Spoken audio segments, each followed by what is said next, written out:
হেদায়াত প্রাপ্ত হয়ে আবার যেন আমরা বিপদে না যাই, এজন্য আল্লাহ সূরা আলে ইমরান আমাদেরকে দোয়া শিখিয়ে দিয়েছেন, রব্বানা লা তুযিগ কুলুবানা বা'দা ইয হাদাইতানা ওয়া হাব লানা মিন লাদুনকা রাহমাহ ইন্নাকা আনতাল ওয়াহ্হাব। ও আল্লাহ, হেদায়েতের পরে আমাদের কলবটাকে আপনি হেদায়েতের বিপথে নিয়েন না আল্লাহ। লা তুযিগ কুলুবানা বা'দা ইয হাদাইতানা, আমাদের কলবটাকে আপনি নষ্ট করে দিয়েন না, আপনি ধ্বংস করে দিয়েন না হেদায়াত দেওয়ার পরে।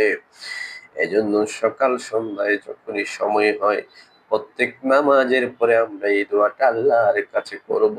শুধু তাই নয়, আল্লাহ রাসূল সাল্লাল্লাহু আলাইহি সাল্লাম সব সময় মনের ভিতর থেকে অহংকার দূর করার জন্য আল্লাহ রাসূল দোয়া করতেন, আল্লাহুম্মা জাআলনি সাবুরা ওয়াজআলনি শাকুরা ওয়াজআলনি ফি আইনি সগীরা ওয়া আইনুন নাসি কাবীরা। আল্লাহ, আপনি আমাকে ধৈর্যশীল বানান, আপনি আমাকে শুকরগুজার কৃতজ্ঞওয়ালা বানান। আল্লাহ, আপনি আমাকে আমার চোখে ছোট বানান, মানুষের চোখে আল্লাহ আপনি বড় বানান।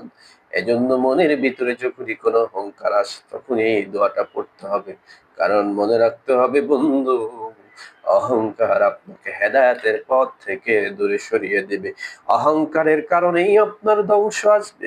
মনে রাখবেন, মনের ভিতরে যদি অহংকার থাকে আপনার ধ্বংস অনিবার্য, জন্য সব সময় পড়বেন না, আল্লাহুম্মা জাআলনি সাবুরা ওয়াজআলনি শাকুরা ওয়াজআলনি ফি আইনি সগীরা ওয়া আইনুন নাসি কাবীরা।